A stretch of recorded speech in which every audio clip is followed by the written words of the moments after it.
Aujourd'hui, on découvre le métier de notaire à Bordeaux dans l'office de Maître Messan. Alors, sans vous raconter nos vies, j'ai déjà eu l'occasion d'acheter des biens immobiliers, et Miguel aussi, et on a pu constater que les honoraires de l'office dans ces transactions s'élèvent bien souvent à 7 ou 8% du prix de vente. C'est pas anodin, alors aujourd'hui on va essayer de comprendre à quoi cela correspond et à quoi servent les notaires. Pourquoi leur intervention est obligatoire lors de certaines transactions et comment on peut devenir notaire. On a pu passer une journée dans l'office notarial de Maître Messan grâce au Conseil supérieur du notariat qui est notre partenaire pour cette vidéo. Et oui, ils sont un conseil supérieur car il s'agit, comme vous vous en doutez, d'une profession très encadrée. On va découvrir tout ça ensemble, alors c'est parti!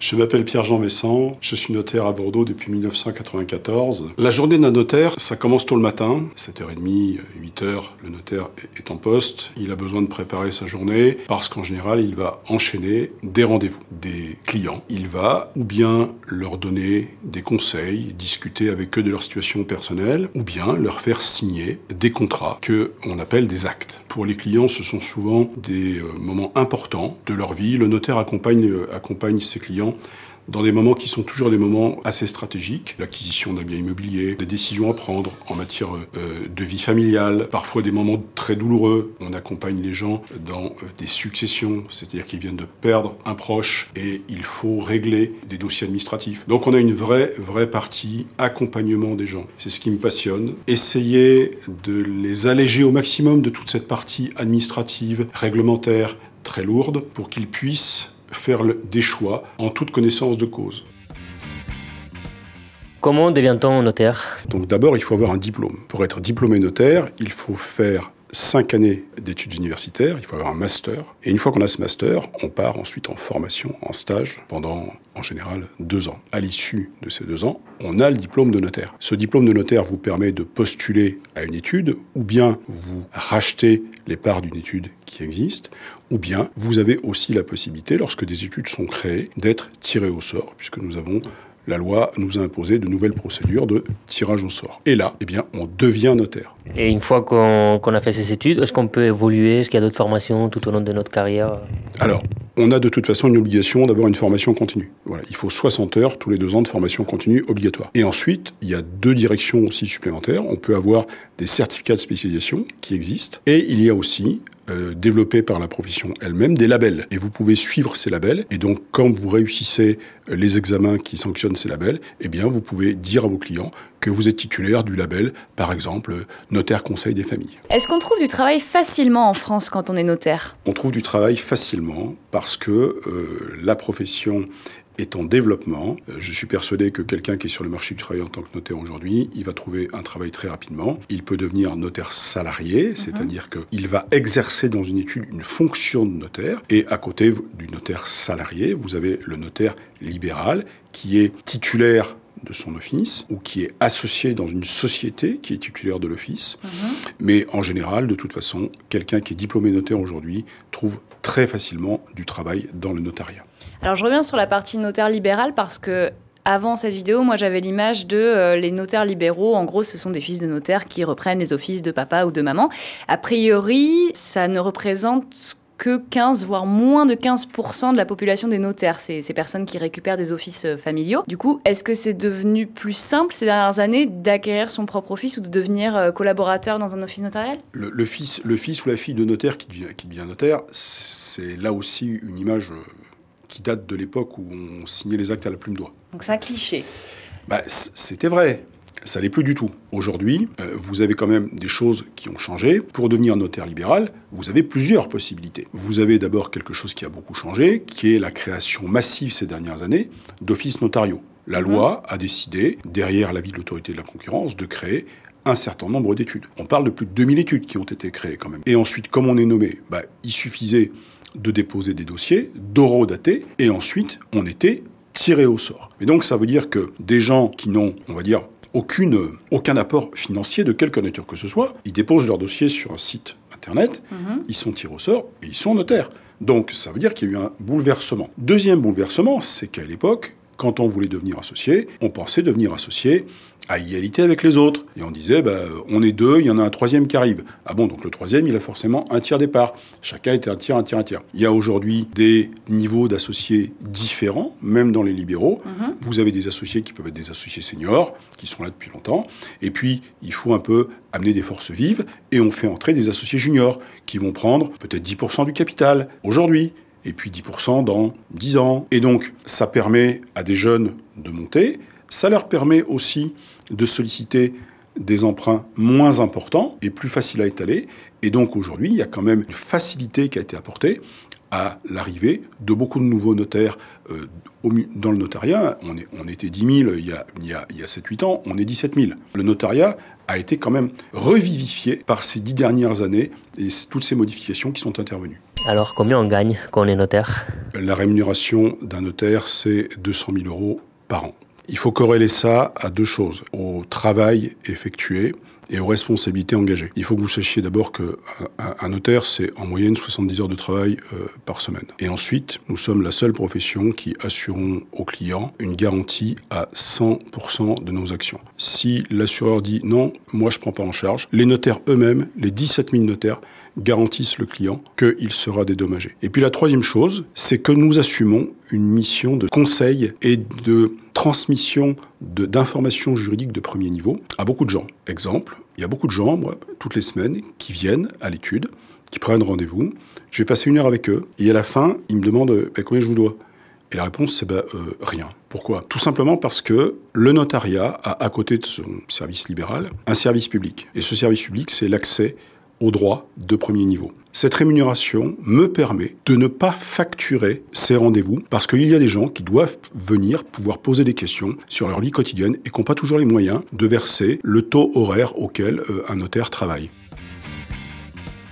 Il y a deux grandes parties dans mon métier. Il y a la partie accompagnement dans le droit immobilier. Et puis le deuxième grand sujet, c'est évidemment le droit de la famille. Quand on choisit un mode de conjugalité, c'est-à-dire est-ce que on va vivre en concubinage, est-ce qu'on va se paxer, est-ce qu'on va se marier, on est là. Est-ce qu'on veut adopter des enfants, on est là. Est-ce qu'on veut faire une donation à ses proches, on est là. Et puis le moment venu, lorsqu'il faut régler une succession, on est là aussi. Ça, c'est la grande partie de mon travail quotidien, partagé par 99% de mes confrères. Et puis, vous avez à côté d'autres pratiques tout à fait spécialisées. Vous avez des confrères qui sont très spécialisés en droit de l'entreprise, en droit rural, en droit international. Et la richesse de ce métier, elle n'est pas liée à la technique juridique, elle est liée à la diversité des gens que nous rencontrons. C'est-à-dire, chaque année, nous rencontrons un tiers de la population française. Aujourd'hui, il y a plus de points de rencontre entre le notariat français et ses clients que de bureaux de poste.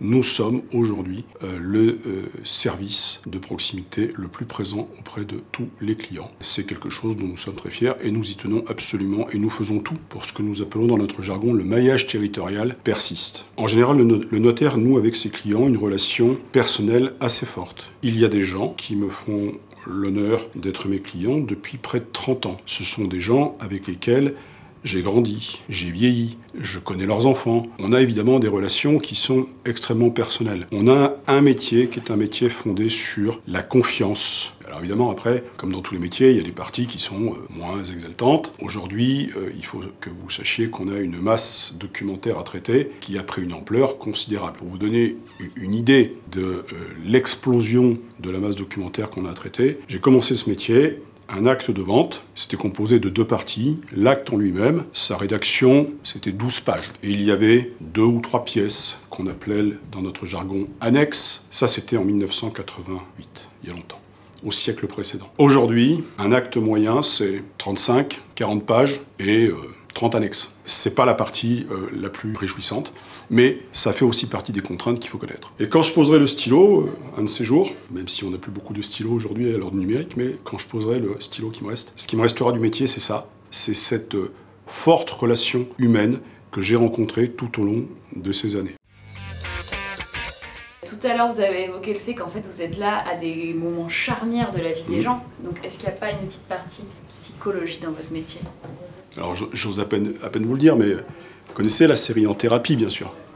Bon, moi, je me reconnais énormément dans le rôle du psychanalyste. Oh. il y a une énorme partie psychologique dans mon métier. Parce qu'il faut savoir écouter les gens, entendre ce qu'ils disent, entendre ce qu'ils ne vous disent pas, et essayer de comprendre pourquoi ils ne vous le disent pas, les amener à finir par vous dire la totalité de l'information, parce que s'ils ne vous donnent pas la totalité de l'information, eh bien le conseil ne sera pas très bon. Ça peut s'appliquer dans plein de situations qu'on n'imagine même pas. Ça peut s'appliquer évidemment dans l'univers du droit de la famille, mais ça peut aussi s'appliquer curieusement dans la vente d'immeubles.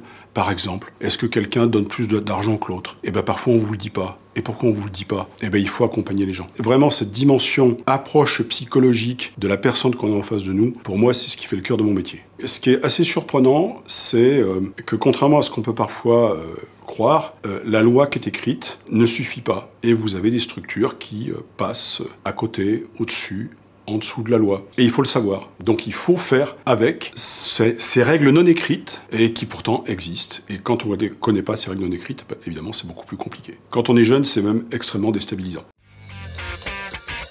On a une image un peu d'un métier, pas vieillissant, mais à l'ancienne, d'un métier qui est coincé dans des vieilles traditions. Est-ce que c'est le cas? Est-ce que, parce qu'on est en open space et qu'on n'a pas de cravate, est-ce qu'on est moderne? Oui, c'est les codes de la modernité. Est-ce que c'est de la modernité fondamentale? Moi, j'en suis pas persuadé. La modernité fondamentale, elle est plus dans la façon dont on va traiter une approche de dossier, un client, comment on va utiliser les moyens numériques aujourd'hui. C'est plutôt ça la modernité. Le notariat ancien, c'était le notariat où les gens, ils allaient au notaire. Les gens, ils mettaient leur costume du dimanche, ils restaient dans la salle d'attente, et s'ils attendaient pendant 2 heures, ils attendaient pendant 2 heures. Et ils ne disaient rien. Ça, c'était le notariat, le monde d'avant. Aujourd'hui, et heureusement, c'est terminé. La grande révolution culturelle du notariat, c'est la découverte de la relation client. Oui, nous sommes des chefs d'entreprise. Et oui, nous avons des clients. Et les clients, il faut s'en occuper comme il faut. Et avoir un client, ça va pas de soi. Il y a 17 000 notaires aujourd'hui, le choix est immense, et la modernité, c'est par là qu'elle est arrivée. C'est quoi les risques de ton métier? Genre, par exemple, un vendeur qui vend un immeuble ou une maison qui n'est pas vraiment à lui, ou quelqu'un qui achète un immeuble ou quelque chose avec de l'argent sale? Dans tous les métiers, il y a des risques, mais alors le premier risque que tu évoques, il n'y a aucune chance qu'il se produise. Parce qu'aujourd'hui, le notariat a monté le niveau de sécurité en matière de vente immobilière à un tel niveau que forcément, le nombre de points à passer avant d'arriver à signer l'acte, on va détecter très vite que le vendeur qui dit « c'est à moi », on va lui dire « non ». C'est pas à toi. Et voilà. Et donc, dès la promesse de vente, on va le détecter. Donc ça, est-ce que ça peut arriver? La réponse est non. Par contre, ce que tu dis sur l'argent sale, c'est un vrai sujet. C'est en plus un sujet d'actualité. Donc effectivement, aujourd'hui, le notariat est conduit à faire des vérifications très précises sur ces questions d'argent et de provenance des fonds. À tel point qu'on est obligé de poser des questions à nos clients qui parfois nous regardent en disant « mais pourquoi vous nous posez ces questions-là? En quoi ça vous regarde l'argent, d'où il vient ?» Ben, ça nous regarde parce que des articles du Code monétaire et financier exigent qu'on demande d'où vient l'argent des clients.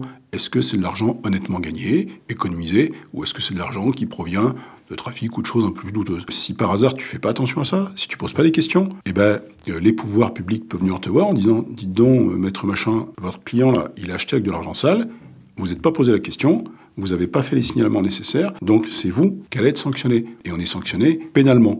On l'a découvert pendant cette vidéo, le notaire, c'est le garant de la sécurité juridique, de l'authenticité et plus largement de la vérité. Pourquoi alors les notaires sont pas rattachés à la fonction publique? Est-ce que c'est pas un peu paradoxal que vous soyez garant de la vérité et en même temps privé? Il est difficile de dire que nous sommes purement privés. Oui, nous avons dans notre fonction une partie privé, puisque nous sommes chefs d'entreprise, mais la principale partie, c'est quand même que nous sommes officiers publics et ministériels. Alors, derrière cette appellation très compliquée, qu'est-ce que ça veut dire? Eh bien, ça veut dire que pour être notaire, avoir le titre de notaire, il faut que nous soyons nommés par le ministre de la Justice. On l'appelle le garde des Sceaux, le ministre de la Justice. Si nous ne sommes pas nommés par le ministre de la Justice, eh bien, nous n'avons pas la possibilité de signer des actes en tant que notaire. En nous nommant, le ministre de la Justice, il nous transfère une petite partie du pouvoir de l'État. Les documents que nous allons signer, l'accord des gens que nous allons recevoir, quand nous le signons, eh bien, nous lui donnons force de loi. C'est pour ça qu'on n'est pas complètement privé. Le sceau du notaire, il représente les symboles de la République française. La vidéo touche à sa fin, j'espère que ça vous a plu. Si vous voulez aller plus loin dans la découverte du métier de notariat, sachez que le CESN, sachez que le CESN, CSN, sachez que le CESN, sachez, chasser.